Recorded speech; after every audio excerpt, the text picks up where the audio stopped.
कभी किसी भारी और अजीब सी चीज को, जैसे कोई बड़ा सोफा या अलमारी, एक तंग सीढ़ी से ऊपर ले जाने की कोशिश की है? हाँ हाँ, की है। और वो अनुभव हमेशा याद रहता है। बिल्कुल। बाहर से देखने में ये एक आम सा काम लगता है ना? कि बस 2-4 लोग लगेंगे और हो जाएगा। लेकिन जरा सोचिए, इसमें क्या क्या गड़बड़ हो सकती है। बहुत कुछ। असल में जितना ये आसान दिखता है उतना है नहीं। इसी पर आज हमारे हाथ एक दस्तावेज लगा है जो इसी सीधे साधे काम के पीछे छिपे खतरों की मतलब पूरी कुंडली खोलकर रख देता है। अच्छा। हाँ, ये एक टूल बॉक्स टॉक शीट है। शीर्षक बहुत सीधा साधा है, सीढ़ियों पर मैनुअल पैनल शिफ्टिंग। ओ, ये तो वही दस्तावेज होते हैं जो कंस्ट्रक्शन साइट्स पर काम शुरू होने से ठीक पहले बस 5 मिनट के लिए पढ़े जाते हैं। एग्जैक्टली। और फिर भुला दिए जाते हैं। लेकिन जब हमने इसे ध्यान से पढ़ा तो हमें लगा कि इसमें सिर्फ सुरक्षा के नियम नहीं है, बल्कि किसी भी टीम प्रोजेक्ट को सफल बनाने के गहरे राज छिपे हैं। ये तो दिलचस्प है। तो आज हम इसी एक पन्ने के दस्तावेज की परतों को खोलेंगे, ये पता लगाएंगे कि कैसे एक मामूली सा काम भी हमें योजना, टीम वर्क और आपसी बातचीत के बारे में बहुत कुछ सिखा सकता है। बिल्कुल। चलिए इस पर गहराई से बात करते हैं। ठीक है, तो शुरुआत करते हैं उस हिस्से से जो सबका ध्यान खींचता है, खतरे। दस्तावेज में उन सभी खतरों की एक लिस्ट है जो पैनल को सीढ़ियों पर ले जाते समय हो सकते हैं। और ये सिर्फ मतलब पैनल के हाथ से छूट जाने के बारे में नहीं है। पहला खतरा तो वही है जो हम सबके दिमाग में सबसे पहले आता है। पीठ में चोट लगना या कंधे में खिंचाव। हाँ, भारी वजन उठाने से। ये तो जैसे मैनुअल काम का सबसे बड़ा पोस्टर बॉय है। बिल्कुल। और ये इतना आम है कि हम अक्सर इसे नजरअंदाज कर देते हैं। हमारा दिमाग सोचता है हाँ हाँ पता है, ध्यान से उठाएंगे। लेकिन ये दस्तावेज इसके आगे की बात करता है। सही। वो उन खतरों पर रोशनी डालता है जिनके बारे में हम सोचते भी नहीं, जैसे सीढ़ियों का ऊबड़ खाबड़ होना या रास्ते में पड़ी कोई छोटी सी चीज। हाँ, ये तो मैंने सोचा भी नहीं। सोचिए, जब आप पर 50 किलो का वजन हो तब एक छोटा सा पत्थर भी आपको गिराने के लिए काफी है। सही कहा। और लिस्ट आगे और भी दिलचस्प हो जाती है। इसमें लिखा है हाथों का पैनल और दीवार या रेलिंग के बीच कुचल जाना। उफ, हाँ। मैं इसकी कल्पना कर सकता हूँ। तंग सीढ़ियों पर आपके पास हिलने की ज्यादा जगह नहीं होती। जरा सा संतुलन बिगड़ा और आपकी उंगलियां, बिल्कुल। और फिर वो तंग मोड़ आते हैं। अरे हाँ, तंग मोड़ पर मुड़ने में मुश्किल होना, ये तो मैंने खुद अनुभव किया है। एक बार हम दोस्त के घर पे एक पुराना दीवान चढ़ा रहे थे। सीढ़ियों के मोड़ पर वो ऐसा फंसा कि हमें समझ ही नहीं आया कि उसे आगे कैसे ले जाएं। और यहीं से टीम वर्क का असली टेस्ट शुरू होता है। उस दीवान वाले किस्से में क्या हुआ, शायद आप लोगों ने एक दूसरे पे चिल्लाना शुरू कर दिया होगा। हाँ, कुछ वैसा ही। अरे उधर घुमा, नहीं नहीं इधर खींच। देखिए, दस्तावेज इसी को सबसे बड़े खतरों में से एक बताता है, टीम के बीच तालमेल की कमी से वजन का अचानक एक तरफ हो जाना। अच्छा। सोचे, 2 लोग एक पैनल उठाए हुए हैं। एक ने अचानक थोड़ा ज्यादा जोर लगा दिया तो पूरा का पूरा भार दूसरे इंसान पर आ जाता है। वो इसके लिए तैयार नहीं होता और संतुलन बिगड़ जाता है। तो इन सभी खतरों में से पीठ में चोट, फिसलना, हाथ कुचलना, तालमेल की कमी, आपके हिसाब से सबसे ज्यादा खतरनाक और सबसे ज्यादा नजरअंदाज किया जाने वाला खतरा कौन सा है? मेरे हिसाब से सबसे बड़ा खतरा है संचार की कमी, लैक ऑफ कम्युनिकेशन। कम्युनिकेशन। हाँ। बाकी सारे खतरे इसी से पैदा होते हैं या और ज्यादा बढ़ जाते हैं। मुझे एक किस्सा याद है। हम कुछ दोस्त मिलकर एक भारी लकड़ी का टेबल दूसरी मंजिल पर ले जा रहे थे। जो दोस्त मुझसे आगे सीढ़ियों पर था, उसे एक टूटी हुई सीढ़ी दिखी। उसने धीरे से कहा, अरे ध्यान से। लेकिन वजन उठाने की गड़गड़ाहट में मुझे सुनाई नहीं दिया। मैंने अपना पैर रखा और मेरा टखना मुड़ते मुड़ते बचा। अगर उस पल हमारा तालमेल बिगड़ता तो वो टेबल हम दोनों के ऊपर होता। एक छोटी सी जानकारी जो मुझ तक नहीं पहुंची, एक बड़े हादसे की वजह बन सकती थी। खतरा उस भारी वस्तु में उतना नहीं है जितना हम लोगों के बीच की चुप्पी में है। वाह, ये तो बहुत ही गहरा पॉइंट है। मतलब इतने सारे खतरे सुनकर तो कोई भी घबरा जाएगा। ऐसा लगता है कि इस काम में हर कदम पर जोखिम है। बिल्कुल है।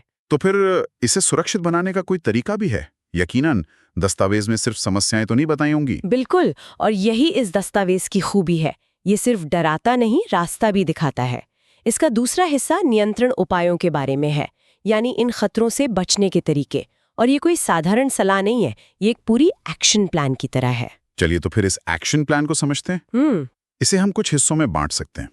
पहला हिस्सा है तैयारी। प्लानिंग। हाँ, यानी काम शुरू करने से भी पहले की प्लानिंग। इसमें कुछ बातें तो सीधी हैं, जैसे रास्ते को साफ कर लेना। लेकिन एक चीज ने मेरा ध्यान खींचा, गुरुत्वाकर्षण केंद्र या सेंटर ऑफ ग्रेविटी का पता लगाना। एक पैनल उठाते वक्त ये इतना जरूरी क्यों है? ये बहुत ज्यादा जरूरी है, क्योंकि अगर आपको पता नहीं कि वजन का असली केंद्र कहाँ है, तो आप उसे उठाते ही संतुलन खो सकते हैं। अच्छा। इसे ऐसे समझिए, अगर आप एक लंबा झाड़ू एक सिरे से उठाने की कोशिश करें, तो वो कितना भारी और अटपटा लगता है। हाँ, लगता है। लेकिन अगर आप उसे बीच से यानी उसके सेंटर ऑफ ग्रेविटी से पकड़ें, तो उसे एक उंगली पर भी बैलेंस किया जा सकता है। भारी पैनल के साथ भी यही होता है। अगर टीम को पता है कि वजन का केंद्र कहाँ है, तो वे अपनी पकड़ और ताकत को उसी हिसाब से एडजस्ट कर सकते हैं। ये सिर्फ ताकत का नहीं, फिजिक्स का खेल है। अच्छा, तो ये बैलेंस बनाने के बारे में है, सिर्फ जोर लगाने के बारे में नहीं। ये तो बढ़िया बात है। तैयारी में एक और बात लिखी है, सीढ़ियों की भार क्षमता की जांच करना। क्या ये थोड़ा ज्यादा नहीं हो गया? मतलब सीढ़ियां तो मजबूत ही होती हैं। आमतौर पर होती हैं, लेकिन हमेशा नहीं। पुरानी इमारतों में या अस्थायी कंस्ट्रक्शन साइट्स पर सीढ़ियां कमजोर हो सकती हैं। सोचिए, 2 लोगों का वजन और साथ में 80 किलो का पैनल, ये 200-250 किलो का कुल भार बन जाता है। अगर सीढ़ी उस वजन को झेलने के लिए नहीं बनी है, तो नतीजा बहुत भयानक हो सकता है। बिल्कुल। यह उपाय हमें याद दिलाता है कि कभी भी किसी चीज को हल्के में नहीं लेना चाहिए। हमेशा व्हाट इफ यानी अगर ऐसा हुआ तो वाला सवाल पूछना जरूरी है। सही बात है। तो ये हुई तैयारी। अब आते हैं मानवीय पहलू पर। दस्तावेज कहता है कि सही तकनीक का इस्तेमाल करो, पीठ सीधी रखो, घुटने मोड़ो। ये तो हम बचपन से सुनते आ रहे हैं।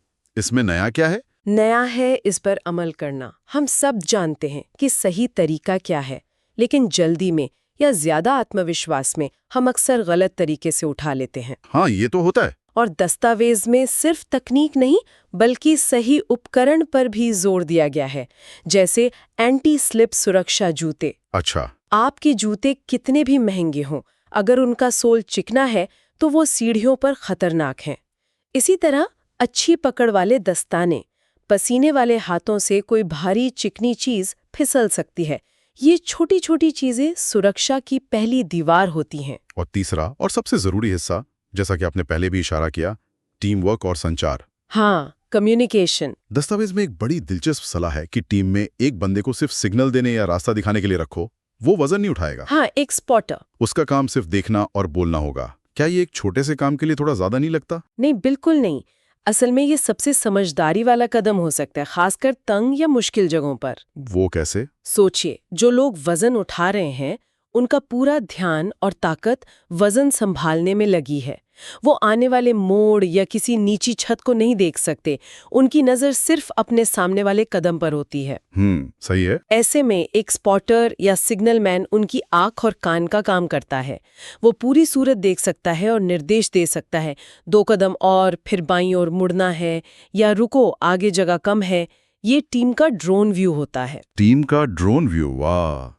ये सोचने का बहुत अच्छा तरीका है, जो दुर्घटनाओं को होने से पहले ही रोक देता है। तो अगर हम इन सब उपायों को एक साथ देखें, अच्छी प्लानिंग, सही तकनीक और बेहतरीन टीम वर्क, तो ये सिर्फ एक पैनल को शिफ्ट करने की गाइडलाइन नहीं लगती।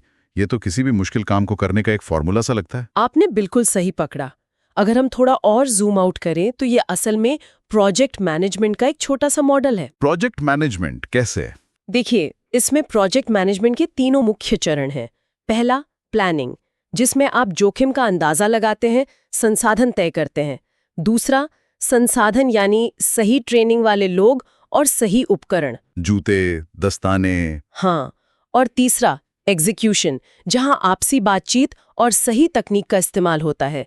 यह दिखाता है कि कोई भी काम, चाहे वो एक पैनल चढ़ाना हो या एक सॉफ्टवेयर बनाना हो, अगर उसे एक प्रोजेक्ट की तरह देखा जाए तो उसके सफल और सुरक्षित होने की संभावना कई गुना बढ़ जाती है। और इन उपायों की सबसे अच्छी बात क्या है पता है? ये सभी प्रोएक्टिव हैं। बिल्कुल। मतलब ये आग लगने पर कुआं खोदने वाला हिसाब नहीं है, बल्कि ये पहले से ही पानी की बाल्टी तैयार रखने जैसा है। एकदम सही।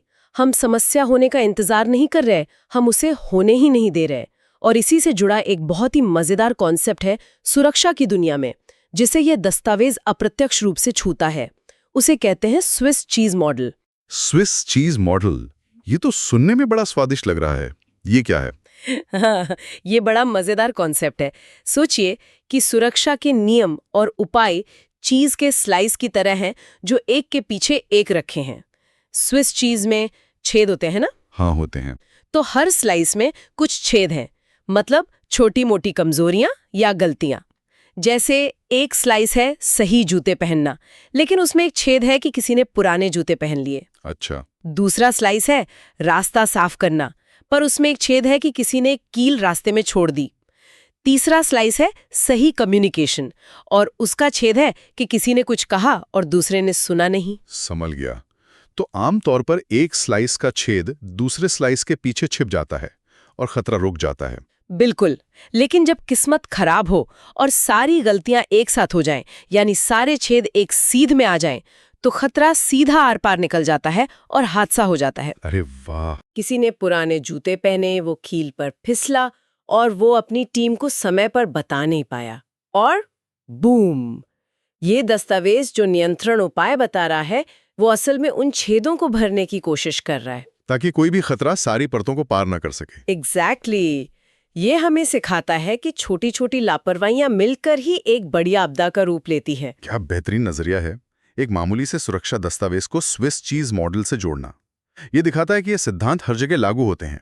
मतलब एक पन्ने के टूल बॉक्स स्टॉक से हमने प्रोजेक्ट मैनेजमेंट और एक्सीडेंट थ्योरी तक का सफर तय कर लिया। हाँ, ये साबित करता है कि ज्ञान कहीं भी मिल सकता है, बस उसे सही नजरिए से देखने की जरूरत है। और ये हमें विनम्र भी बनाता है। बिल्कुल, ये हमें याद दिलाता है कि किसी भी काम को, चाहे वो कितना भी साधारण क्यों न लगे, उसे हल्के में नहीं लेना चाहिए।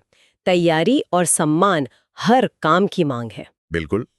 तो आज हमने एक साधारण सुरक्षा दस्तावेज से शुरुआत की और योजना, टीम वर्क और सक्रिय सुरक्षा के गहरे सिद्धांतों को समझा।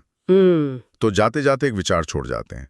अगली बार जब कोई ऐसा ही साधारण सा शारीरिक काम सामने आए, जैसे घर का फर्नीचर इधर से उधर करना हो या किसी दोस्त की मदद करनी हो, कोई भारी सामान ले जाने में, हाँ, तो इस पूरी चेकलिस्ट में से कोई एक सिद्धांत अपनाने के बारे में सोचिएगा।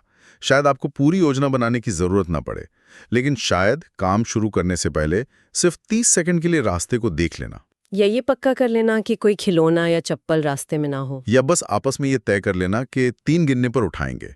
शायद इतना ही काफी हो। ये छोटी सी पहल उस काम को ना सिर्फ सुरक्षित बल्कि कहीं ज्यादा आसान और कुशल बना सकती है।